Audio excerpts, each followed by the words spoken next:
lacerations detected.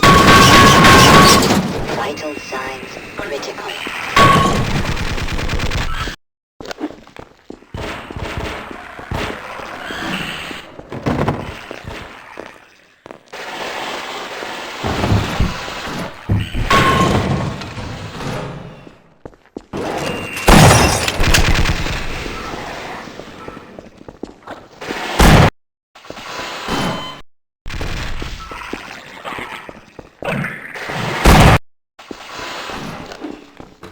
Smell an ambush. Hey, what the hell are you doing down here? Get topside! I hear troops are coming to save you.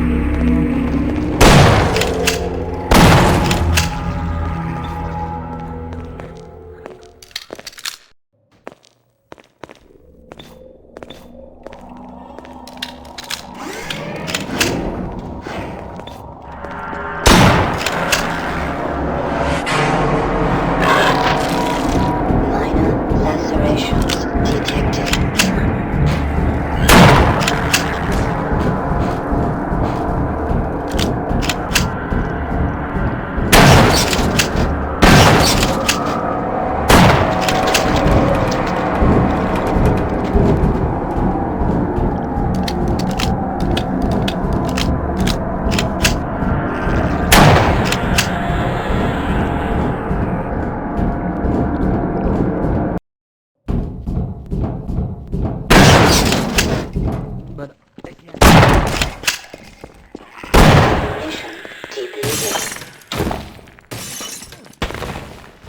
I can't hold on much longer.